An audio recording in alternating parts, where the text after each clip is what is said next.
Olá pessoal, tudo bem? Maravilha, aproveitando que estamos aí na Semana da Páscoa e a gente vai fazer agora para vocês um vídeo sobre a história da Páscoa e da ressurreição. Porque a nossa cultura, nossa educação cristã sempre nos trouxe, né, narrativas sobre o que é a Páscoa. Se perguntar para qualquer um de vocês, poxa, o que é a Páscoa? Eu falo, não, é a comemoração da ressurreição de Jesus e dos coelhinhos e do ovo de Páscoa e tal. Então, do ponto de vista histórico, a gente vai esclarecer que não é nada disso, né? Ou melhor, quando e a partir de qual momento que acabou se tornando isso, né?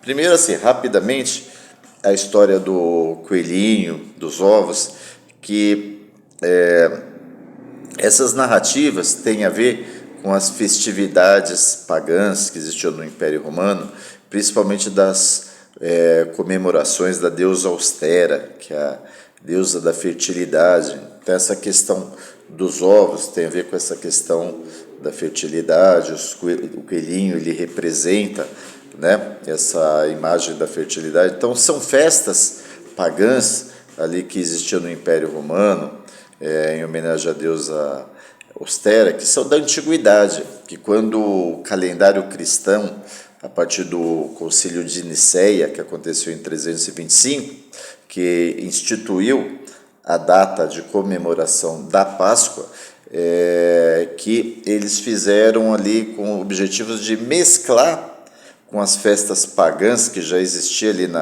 na cultura mediterrânea, para que houvesse uma maior assimilação do cristianismo. Isso aconteceu com o Natal também.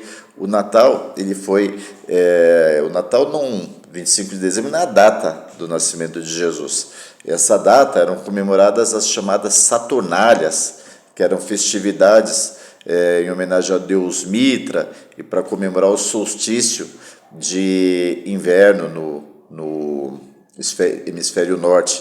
Então, eles adaptaram essas tradições das festas que existiam ali, as festividades pagãs, e associaram ali com a data do nascimento de Jesus também, né, para assimilar melhor as tradições das festas cristãs, né? Então, nada mais foi do que o cristianismo que passou a se tornar a religião oficial do Império Romano, e para ter uma assimilação maior com a população, foi mesclando as suas festividades com as festividades da cultura pagã, nada mais que isso. Mas vamos lá, o que é a Páscoa, né? A Páscoa, originalmente, é uma festa judaica, né? Páscoa significa em hebraico Pessah, né? A festa de Pessah. O que vinha a ser essa festa? A festa da Páscoa. É uma festa fundamental da cultura judaica que comemora a passagem dos hebreus pelo Egito, que é a passagem da escravidão para a libertação, porque na Torá, no Antigo Testamento, ou na Bíblia hebraica, a gente tem aquela narrativa de Êxodo, né, de que os hebreus eram escravizados no Egito, né, e que a partir da ação de Moisés houve ali a libertação, aquela história das 10 pragas do Egito, né, e que aí a 10ª praga, que ela se relacionava com a morte dos primogênitos, que os hebreus eles foram alertados pelo anjo da morte a pintar os umbrais das portas com sangue de um cordeiro, pintar lá vermelho lá com sangue do cordeiro, porque quando o anjo da morte passasse por ali, ele saberia que ali naquela casa existiam hebreus, né, e que portanto esses seriam poupados, não seriam mortos, mas que os primogênitos, filhos dos faraós, dos egípcios, todos eles seriam mortos. E aí, assim, os hebreus deveriam matar um cordeiro, passar o sangue ali nos umbrais, né? E no dia seguinte, esse cordeiro deveria ser assado, né? E comido numa refeição. Foi aí que se criou, né, essa tradição da Páscoa como sendo a passagem da escravidão para a libertação, né?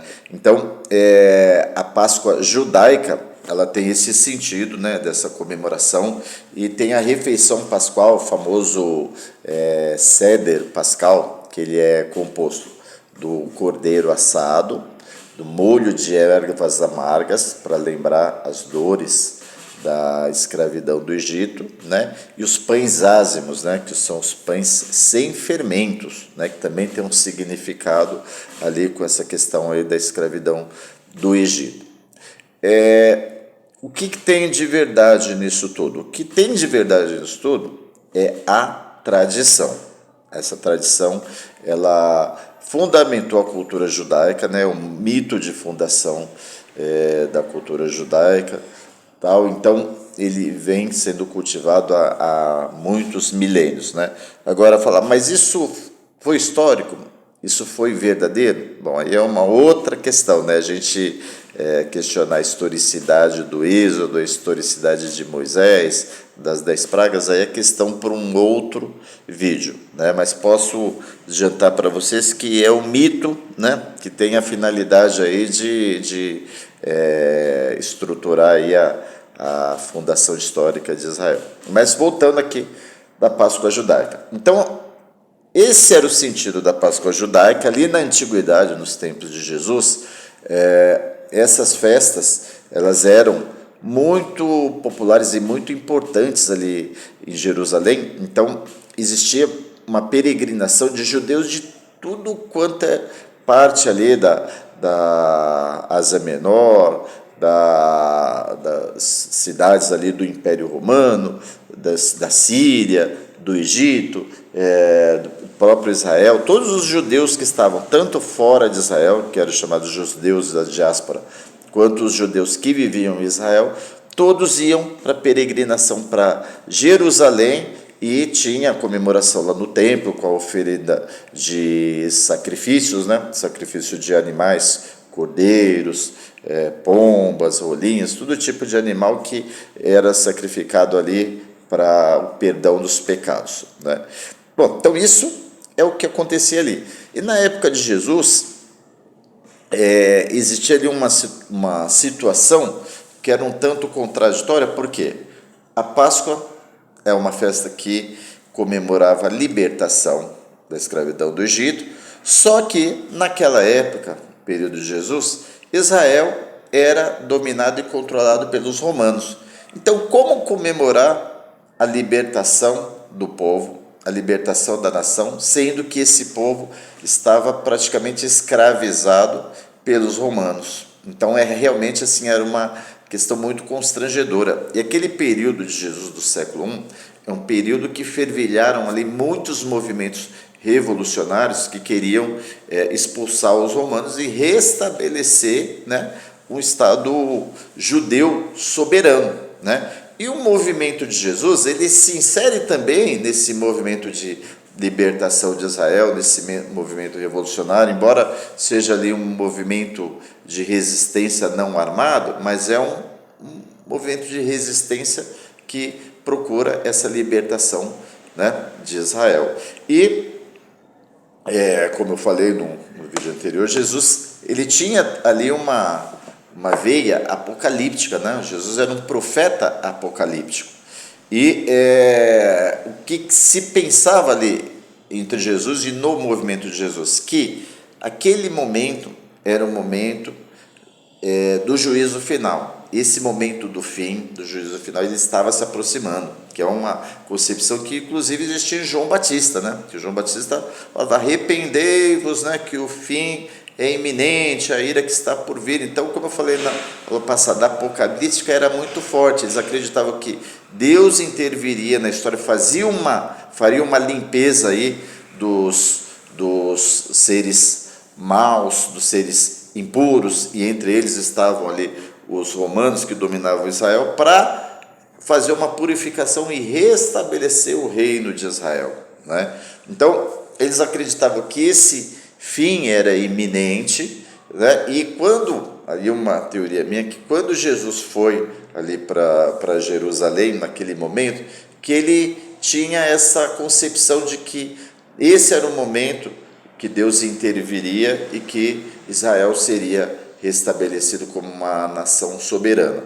Então, quando Jesus ele entra em Jerusalém, no famoso Domingo de Ramos, né, que as narrativas evangélicas dizem que ele entrou em Jerusalém ali no jumentinho e que foi aclamado ali, que as pessoas estenderam suas vestes, folhas de palmeira, por isso que isso se chamou Domingo de Ramos, né, que ali ele estaria concretizando, cumprindo uma profecia de Zacarias, né, que diz, lá vem o seu rei montado num jumentinho humilde e tal. Se essa entrada triunfal ela realmente é histórica ou não, nós não sabemos, mas que ela tem um significado muito importante, que quando Jesus chega em Jerusalém nessa situação, a interpretação que as pessoas têm é de que ele é o Messias. Ele é o Messias libertador, que vai libertar Israel da dominação do romano e estabelecer o Estado judeu soberano, né? A leitura que tem é essa. E os romanos, que são ali orientados pelas elites judaicas dos sacerdotes, eles são alertados que o sujeito entrando, né, dessa forma, sendo aclamado como Messias, isso é algo extremamente perigoso, porque Jerusalém estava abarrotada e as pessoas estavam esperando ali o início de um movimento revolucionário. E ali, Jerusalém lotada e a guarnição romana, a guarda romana, era em um número muito menor dos judeus que estivessem ali. Então, se iniciasse um movimento revolucionário até que viesse as legiões mais próximas que estavam na Síria, isso demorava meses. Então, até isso acontecer, o povo judeu já tomou conta ali de Jerusalém, já fez a revolução, né? Então, lembrando que eles queriam muito expulsar os romanos, porque o judeu ele acreditava naquela questão da terra prometida, que a terra de Israel, Jerusalém, era a terra prometida por Deus aos seus antepassados, né? Que a Páscoa, inclusive, comemora isso, né? A libertação do Egito e a entrada na terra prometida. Então, quando os judeus estão comemorando essa festa, eles estão revivendo essa expectativa da posse da terra prometida, da expulsão dos estrangeiros, né? Então, quando Jesus ele inicia aquele tumulto no templo, né, de expulsar os vendilhões, ele iniciou ali um motim que foi interpretado como o início de um movimento revolucionário, né? E esse movimento tinha tudo para se expandir. Jesus acreditava que assim a intervenção de Deus seria maior e mais forte do que a guarda dos romanos e que ali seria estabelecido o reino de Israel, né? Só que essa revolta foi ali contida, e até os evangelhos dizem que a guarda romana não prendeu Jesus ali com medo de iniciar um motim, né? Então eles não prenderam Jesus ali, eles deixaram, né, aguardaram para prender ele no momento mais propício, que foi à noite lá no Monte das Oliveiras, né? Então as narrativas dizem que Judas teria traído Jesus, só que assim, muitos historiadores questionam essa versão, dizendo que Judas é um personagem fictício, porque Judas tem uma analogia, o quê? Judas lembra judeu, Judas lembra Judá, Judéia. Então os historiadores, principalmente o professor Chevitarese, diz que Judas ele cumpre ali apenas uma função literária para representar uma metáfora de que Jesus foi traído pelos judeus, porque o personagem Judas é aquele, o traidor, é o que trai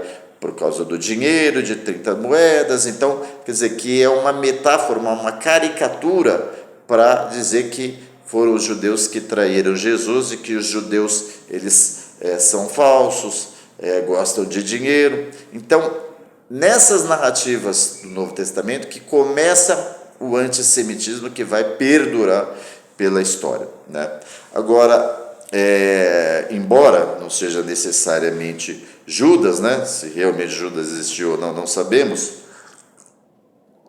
mas é possível que Jesus tenha sido traído, ou seja, entregue por alguém do seu movimento. Por quê? Porque é um constrangimento para as comunidades cristãs narrarem que Jesus foi traído por um dos seus discípulos. Que imagina, Jesus, um homem santo, com seus discípulos ali todos santificados, como é que alguém ali trairia Jesus? Então o fato da narrativa evangélica trazer que Jesus poderia ter sido traído por um dos seus discípulos, isso seria constrangedor para a comunidade admitir isso. Então pode ter um fundo de verdade, pode realmente Jesus ter sido traído por um dos seus seguidores. Agora, as narrativas todas do Evangelho, de Jesus sendo preso, levado para o julgamento por Pilatos, sendo entregue ali ao Sinédrio, e vai para Pilatos, e vai para Herodes Antipas, isso tudo não é plausível historicamente, porque veja bem, na Páscoa, o sumo sacerdote ele está extremamente ocupado com as festividades, com os sacrifícios, ele não tem tempo para julgar um camponês que foi preso, assim como muitos outros foram. Muito menos o prefeito Pôncio Pilatos, que também está preocupado ali com a organização das festas, com a segurança, com tudo o que pode acontecer ali de perigoso, né? Porque é uma festa que o fervor revolucionário está ali muito exaltado. Então, assim, ele não receberia um camponês para ser julgado. Não existia, porque assim, essas narrativas do Evangelho, não, Jesus foi julgado. Não, onde estão esses processos do julgamento que nunca aconteceu? E no Império Romano, quando eles capturavam algum subversivo, algum revolucionário, algum candidato messiânico, eles já executavam sumariamente, sem julgamento nenhum. Então isso aconteceu com João Batista. João Batista simplesmente foi preso por Herodes Antipas, porque ele ia viajar para guerrear com os nabateus, né? E precisava garantir ali uma segurança. Então, para não ter nenhuma surpresa de nenhum movimento revolucionário, ele já capturou João Batista e já matou, já assassinou, já acabou. Por quê? Porque ele temia que pela liderança popular de João Batista pudesse ser, né, iniciado um movimento revolucionário. E assim como João Batista e Jesus, tiveram centenas de candidatos messiânicos que foram ou crucificados ou assassinados. Judas Galileu, Ezequias, Atronges, Simão Barjora, Simão Bar Cokhba, o profeta egípcio, o profeta samaritano, são todos personagens que são narrados por Flávio José, que tinham essa liderança messiânica, de profética, de libertação de Israel, e que todas essas figuras foram ou crucificadas ou assassinadas pela guarda romana. Por quê? Porque eles representavam essa liderança popular de libertação de Israel, e isso era extremamente perigoso, né, para os romanos. E Jesus ele tinha um movimento que era o movimento do reino de Deus, né? Jesus instaurou esse movimento com o reino de Deus.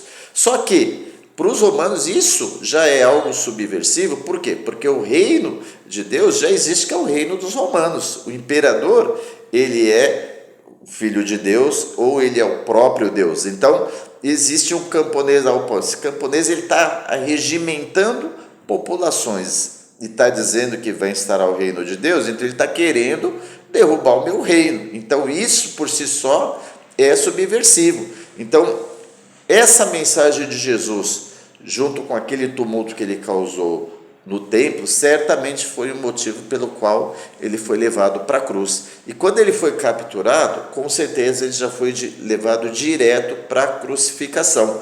E na placa da cruz está lá, Rei dos Judeus, porque Rei dos Judeus significa o quê? É o Messias. Então, o sujeito se declarar Messias, Rei dos Judeus, ou está estabelecendo um reino de judeu, isso é uma afronta ao imperador romano, que ele é o rei, ele é o soberano.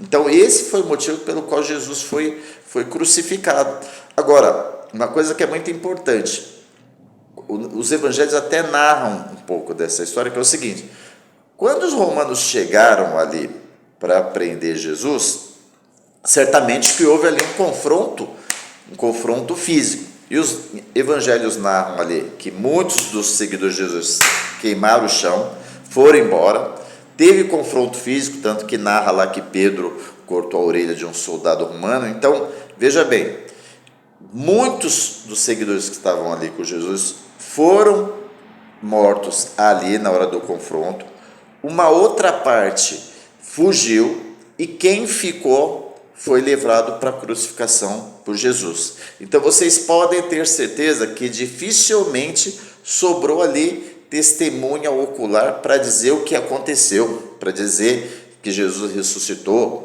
que se foi testemunha ocular da ressurreição de Jesus. Quem estava com ele ali ou fugiu, ou morreu no confronto, ou foi levado para a cruz. Por quê?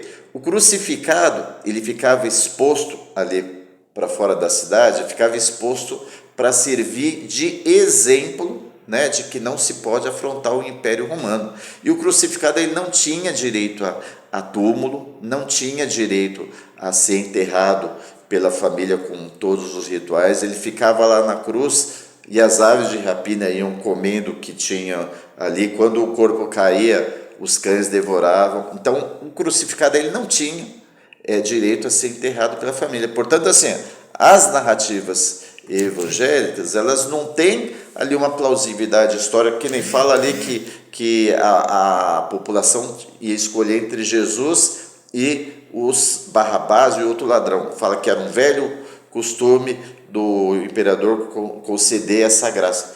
Isso não tem nenhum fundamento. Por quê? Vocês imaginem se os judeus que estão ali querendo iniciar uma revolução, se vê ali um irmão deles, né, como Jesus, sendo humilhado na cruz, carregando a cruz, sendo agredido, humilhado, eles não iam ficar ali de braços cruzados e falar, não, crucifica. Eles iam cair para cima e iniciar uma revolução.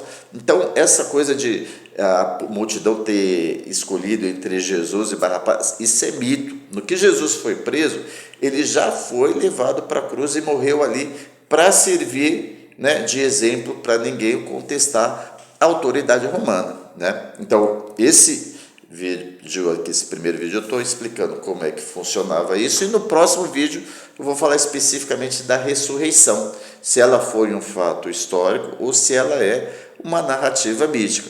Mas, gente, a gente precisa cruzar o que tem na narrativa evangélica com o contexto histórico, cultural, e que os outros autores falam como era as festividades da Páscoa e esse movimento da crucificação. Então, ela